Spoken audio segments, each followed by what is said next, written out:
आज के कुछ दिन पहले पावर स्टार पवन सिंह को स्टेज पे पत्थर चला के मारा जाता है। फिर उसके बाद ही स्टेज पे ही फूल से उनके मुंह पे मारा जाता है भाई, जहाँ पे वो गुस्सा भी होते हैं। मतलब जल्द का न्यूज है कि बाबा धाम गए हुए हैं पावर स्टार पवन सिंह, 21 तारीख को गए थे। वहाँ पे स्टेज प्रोग्राम था जहाँ पे भाई उनके मुंह पे फूल से ही मारता है, जो कि उनके आंख में चला जाता है फूल। वहाँ पे भी गुस्सा होता है, बोलता है कि भाई प्यार करो, ऐसा प्यार ना करो कि आँखें फूट जाए। अब इतना प्यार मत करो कि आँखें फूट जाए।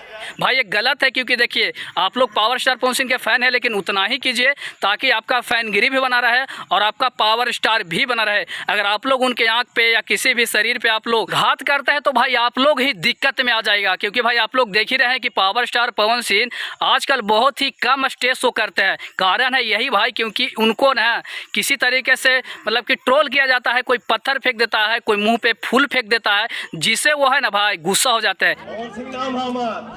इसीलिए ज़्यादातर वो स्टेज प्रोग्राम नहीं करते। अगर आप लोग से हमें निवेदन यही है भाई कि ऐसा कार्य का आप लोग ना करें, किसी भी कलाकार को सम्मान करें। अगर प्यार करते हैं तो बस दिल में रखिए, ये ना कि उनके शरीर के साथ खेलिए, उनके शरीर पे कुछ पत्थर मारिए या फूल मारिए। भाई पावर स्टार पवन सिंह ऐसे ही लुका जाता है भाई, आप लोग को ये भी पता हो। खैर आप लोग का क्या इस वीडियो के बारे में आप लोग जरूर कमेंट में बताइए कि क्या पावर स्टार पवन सिंह के साथ सही हुआ है या गलत।